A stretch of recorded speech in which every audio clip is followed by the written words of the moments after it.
اعوذ باللہ من الشیطان الرجیم بسم اللہ الرحمن الرحیم حسین منی و انا من الحسین احب اللہ من احب حسینا۔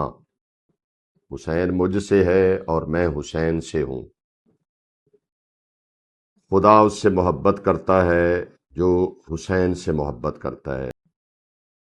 ناظرین السلام علیکم۔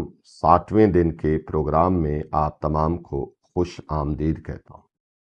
اس کے بعد ہمارے 8 دن بچے ہیں۔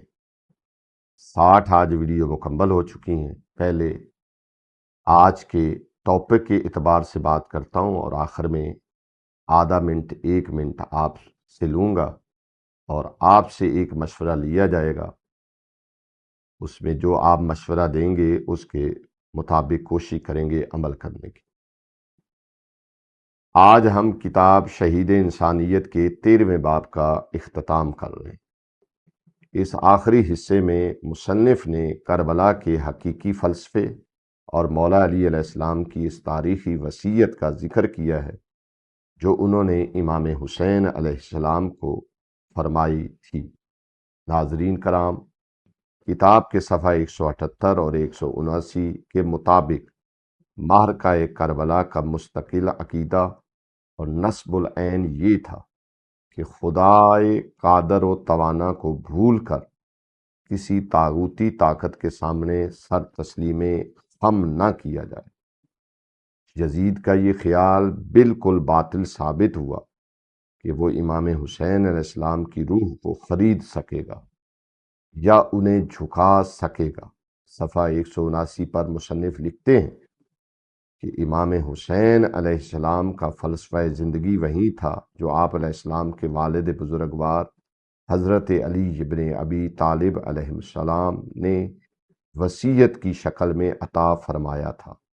امیر المومنین علیہ السلام نے امام حسین علیہ السلام کو مخصوص وصیت فرمائی تھی کہ اصبر علی الحق و ان کانا، اور یعنی سچائی پر قائم رہو اور ہر مشکل کا مقابلہ کرو چاہے وہ سچائی کتنی ہی تلخ کیوں نہ ہو۔ امام حسین علیہ السلام نے اپنے والد کی اسی وصیت پر خود بھی عمل کیا اور اپنے فرزند امام زین العابدین علیہ السلام کو بھی اسی پر کاربند رہنے کی تاکید فرمائی۔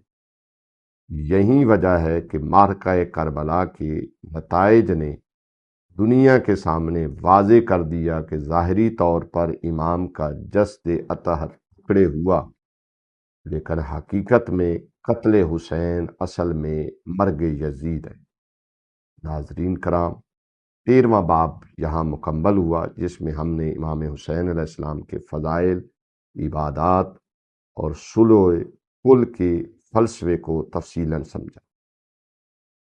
کل سے انشاءاللہ 14واں باب شروع ہو رہا ہے، تو آپ سے مشورہ یہ ہے، کیونکہ شہید انسانیت تفصیلی کتاب ہے، اس کے ٹوٹل 22 باب ہیں جس میں سے ابھی ہم نے صرف 13 پڑھے ہیں اور ہماری صرف 8 دن کی ویڈیو باقی ہے۔ اگر آپ چاہیں تو ضروری اس میں سے ویڈیو بنا کے 8 ویڈیو بنا کے 8 دن پروگرام کر کے 9 کو اس کا جو ہے وہ اعلان کر دیا جائے نتائج کا، اور جو ہوگا حتمی طور پر، اور اگر آپ چاہیں تو 9 کو اعلان کرنے کے بعد اس سلسلے کو جاری رکھا جائے تاکہ یہ کتاب جو شہید انسانیت ہے وہ ہم ختم کر سکیں۔ یا تو یہ ہے کہ ہم اس کو کنٹینیو کریں یا ہم ایک باب پہ اس کو ختم کر کے اگلے سال محرم سفر کے لیے اس کو چھوڑ دیں۔ اس میں آپ اپنا کمنٹس میں ضرور مشورہ دیجیے گا، ہمیں آپ کا انتظار رہے گا۔ اس کے بعد مزید سلسلے بھی انشاءاللہ شروع ہوں گے ربیع الاول میں، پھر ایام فاطمیہ میں۔ آپ چینل سے جڑے رہیں، ہمارے رابطے میں رہیں تاکہ جو ہے وہ وقت پر آپ کو ساری چیزوں کی انفارمیشن ملتی رہے، معلومات ملتی رہے۔ تو آئیے اب چلتے ہیں آج کے سوال کی طرف۔ کمیونٹی ٹیب میں سوال آپ کا انتظار کر رہا ہے، اس میں جائیے اور اپنا ووٹ کاسٹ کر کے مقابلے میں شریک ہو جائیے، اور کمنٹس میں ضرور جو آپ سے پوچھا گیا ہے اس کا جواب دیجیے گا۔ وآخر دعوانا ان الحمد للہ رب العالمین۔ ہماری گزارش ہے کہ ہمارے فیس بک، یوٹیوب اور انسٹاگرام کے تمام پیجز کو لائک کریں، شیئر کریں اور سبسکرائب کریں۔ آپ کی حوصلہ افزائی ہمارے لیے قیمتی سرمایہ ہے۔ شکریہ۔